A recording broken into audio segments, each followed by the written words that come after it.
halkani waa taar TV daawada ku soo dhawaada barnaamijkeennii wax weydiin ogaal ka sheegne waa warkeennii labaad ee wararka ka imanaya carra Maraykan ayaa sheegaya in lagu kala gol roonaaday doorashooyinkii aminta dhexe ee dhalaartii shalay majaasi laga malaqbooriyey doorashada oo ahayd mid ay ku hirdabeen labada nin ee kala ah duqa aanayseedii u dhanaanayn isla jeerkaas lafaha gudahooda ahayna Biden iyo waliba ninka timaha yixda leh ee Donald Trump ayaa la sheegayaa inay noqotay mid aan jaadkeeda hore loo arag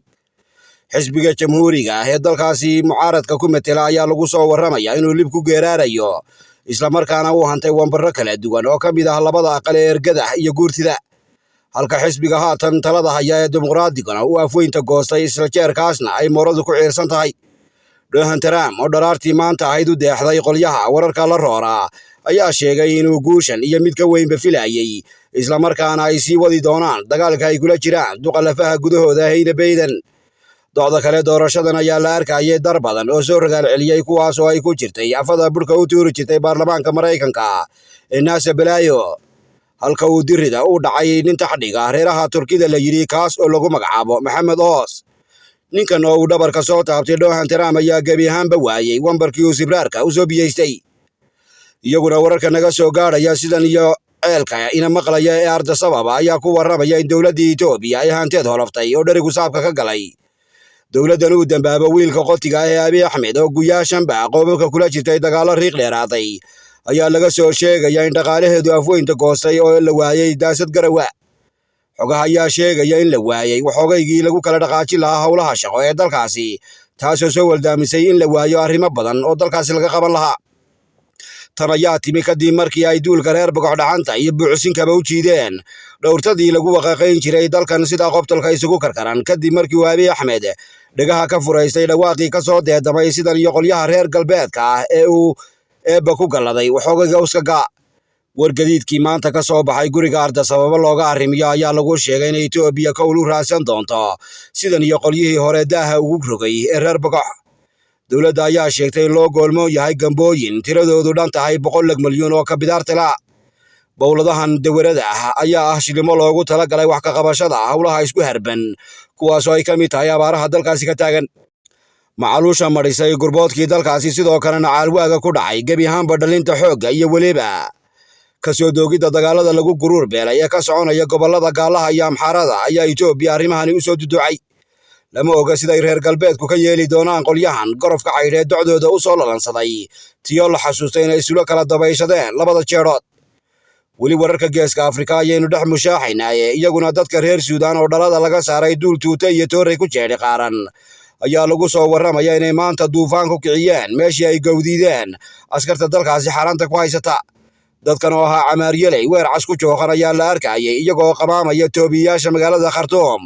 isla jeerkaasna sitaa bulad iyo gaaleef afdaran qolyahan oo ku tiraabayay hadallo qayla ah iyo heeso ay ku diidan yihiin reeryada askarta ayaa dalbanayay inay meesha dhaafaan nimanka uu horquwaaxiyo Cabdifataax al-Burhaan kaas oo ay ku sifeeyeen mid xayada iyo xishoodkaba laga qaaday isla markaana u mudhaxsaday jiita aan jir dameero loo aqoon dadka ayaa ku doodayay in ifka lagu kadeeday oo ay waayeen waxay gasiin ku soo gataan isla jeerkaasna uu bakhtigu xalaal u noqday dadkan biyo maanyada ah ayaa sidoo kale ku qaylinaya in laga reebay asaagood iyo intii la fac ahaydba isla mar ahaantaana uu dalku noqday meel goraygu ka hadaafay bulshada reer Suudaan ayaa dalbanaysay inay meesha weydaartaan nimanka tuutaha xunxun ee dalkaasi dambaaba iyagoo sheegay inay raadinayaan moorasan oo u dhaanta saxariirka ay haatan la walkadiidayaan dalka Suudaan oo mar ahaa meelaha Afrika ugu ladan ayaa noqday mid qaaday dhabbe xanan iyo weliba xansas leh kadib markii wambarka laga muguujiyay ninkii dalkaasi saboolka ka saaray Umar Xasan al-Bashiir ayay ridiidkiisu gacan weyn ku lahaayeen duulka reer bogox kaasoo haatan ka jiiqle gaal shire aad loo ilaaliyo iyadoo laga baqa qabo inuu soo tusceliyo walaalkaad nagala socotaan waa taar TV iyo Gafur Culus Kenya ayaa iyaguna la sheegaya inay dhababta u jiideen dalku galkii la siin jiray Soomaalida dhankooda u soo kacda kadib markii ay ka dhaxdalatay xukuumadda ninka silix ku noosh ahaan jiray ee William Ruto iyo madaxweyne Xasan Sheekh labada qol ayaa lagu soo warramaya inay isku qardoofeen arrimo isku raran kuwaas oo ay ka mid tahay arrinta jaadka dalka Itoobiya oo in dhawaalaba si weyn loogaga mirqaamayay dhanka koonfurta Soomaaliya bidoodka Kenya ayaa la sheegay inay dawladda Soomaaliya ka durantay joojinta qaadka wayaanaha Itoobiya kaas oo ay ku tilmaameen mid ku ciidiyay suuqii garaabada ee ay kaligood dambaabi jireen dowladda Soomaaliya oo doonaysay inay laba shimbirood hal dhagax ku wada disho ayaa la sheegaya inay gebi ahaanba ka hortimi hadalka Nairobi iyadoo ku dooday inaanay daafad iyo maareba u haynin joojinta hareeriga ka yimaada hawaday. Arrintan ayaa soo waldaamisay in qolyahan gafuur culus ah ay la soo baxaan ged lagaga aargudanaya Soomaaliya, taas oo ku dambeysay in dalku galka looga dhaarmaro dadka Soomaaliyeed ee wax soo mooda carra sawaaxil. Mirooga lagu fayaamo ee washaysiga Kenya ayaa dayra ka ahaa idil ahaanba koonfurta Soomaaliya kadib markii uu dhacanta u jiiday wiilkii shaarubaha miiqi jiray ee Maxamed Cabdilaahi Farmaajo. Wararka iyaguna naga soo gaadhaya koonfurta Soomaaliya ayaa sheegaya in oosha muruusada maanta ku ruqaansatay deegaanka Wabxo ee gobolka Hiiraan, halkaas oo ay ka dabshidan jirtay kooxda Al-Shabaab. Xogaha ayaa ku warramaya in majaas maanta soodhku dalandalay isla jeerkaasna magliga la isu nacay. Labada qolo oo indhawaalaba isbaareeganayay ayaa idifka isgeliyey hiirtii saaka, gaar ahaana cilcilowgii waa beri. Dowladda Soomaaliya ayaa ku tooqday inay cagta dhabarka u saartay dagaalamayaasha Al-Shabaab isla jeerkaasna ay taabka ka buuxsatay goobtii la isku haleelay. Bogcadda lagu diriiray ayaa laga maqlaayay hubka jaadadkiisa kala duwan sida boobaha, hilqadlaha, maadhinyaraha, maaraha, baasuukaha, shilkaha, waqlaha, hoobiyaha, dabajeexa, faalka, rayfalka iyo weliba wax kastoo ku aayooda docda dabka iyo baaruudda. Nin u hadlay ciidanka Soomaaliya ayaa isla soo taagay inay ka ilka xaydhaysteen kooxda Al-Shabaab oo iyadu deegaankaasi ku mitiday. Dhinaca kale, dowladda Soomaaliya ayaan keenin wax muujinaya inay qabsadeen dhul ballaaran.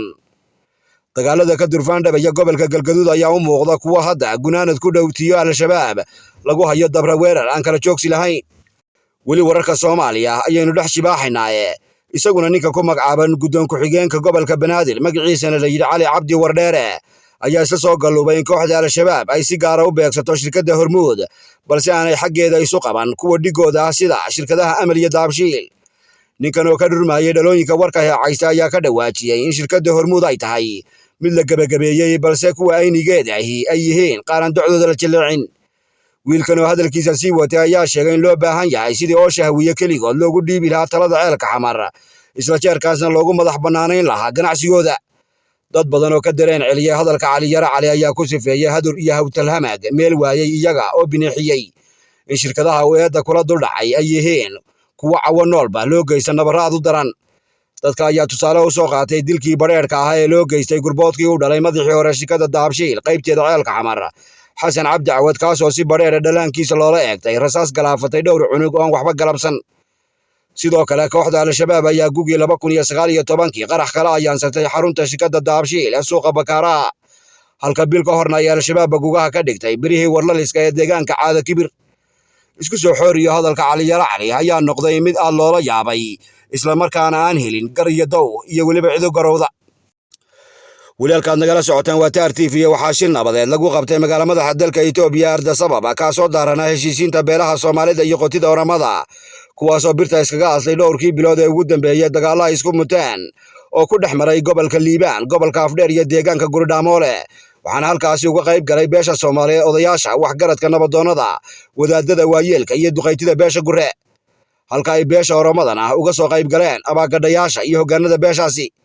Waxaa iyaguna ku sugnaa goobta ay sumuqayntu labada beelood ka socotay ergooyin ka socday dowladda dhexe ee Itoobiya, halka sidoo kalena loogu yeedhay goobta labada maamul ee Oromada iyo Soomaalida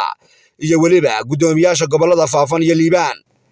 Goobta ayaa markii shirka la furay durtadiiba garta la istiraarsiiyey, waxaanay ku doodeen duulka Oromo la yidhi inay gobollada Afdheer, Liibaan iyo deegaanka Guridhaamoole weligoodba iyagu xayuugtooda lahaayeen, isla markaana ay Soomaalidu waddo duulaan iyo dalballaarsi, halka ay Soomaaliduna ku doodo inay weligoodba ka ceelhayeen Afdheer, Liibaan iyo Guridhaamoole, isla markaana iyaga la weliyo, sidoo kalena aanay ogoyn haba yaraatee cid kale oo ku soo dacdhowday. Waxay sheegeen Soomaaliduna haddii ay Oromadu ku adkaysanayaan lahaanshaha dhulkaasi ay haddaba soo doonan karaan, isla markaana aanay waxba kaga gudbanayn. Wax la wadaba arrinku markuu halkaa heetinayay waxaa soo kala dhex galay dowladda dhexe ee Itoobiya, iyadoo labada dhinacba ku wargelisay inay furaan waddooyinka go'an, isla markaana aan aagagaasi laga maqli karin xabad dambe oo ka qush leh. Ciddii ku dhaqaaqdana laga qaadi doono tallaabo aanay mahadin. Beesha Soomaaliyeed ee Gure ayaa markiiba ku dhawaaqday inay ogol yihiin go'aanka dowladda dhexe ee Itoobiya, fulina doonaan, laakiin haddii lasoo weeraro ay wax iska dhicin doonaan. Dhinaca kale, beesha Oromada ayaa go'aankaasi qaadatay iyagoo cagajiid ah, maadaama libta iyo gacanta sare laga lahaa dhowrkii goobood ee ay Soomaalida dagaalada iskaga hor yimaadeen, isla markaana iyagu ahaayeen kuwii dowladda Itoobiya ka duraantay in la dhex galo, sidoo kalena lala heshiisiiyo iyaga iyo beesha Soomaaliyeed ee Gure. guntiga gabagabadii dowladda ayaa ku guuleystay inay beelaha Oromada iyo Soomaalida u kala qaydo heshiis la xus ah oo lagu joojinayo xabadii ka hif lahayd gobolada Liibaan, Afdheer iyo Gurudhamoole. inta waranay waxaanu ku darnaa moogin wax weydiin ogaal ka sheegnay waa Maxamed Aadan Dirtan iyo kulanti dambe nabadgelyo iyo nooli kulante ka farxi ehelkaaga asxaabtaada iyo qaraabadaada oo la soo deg abka Dahabshiil si aad si fudud lacag ugu dirto marka aad la soo degto application-ka Dahabshiil ee aad lacag ka dirayso isticmaal koodka khidmad la'aanta ee Tree oo ku sahlaya in saddexda jeer ee ugu horreeya ee aad lacag dirayso aan wax khidmad ah laga qaadin. Dahabshiil hawl fudaydiyahaaga maaliyadeed.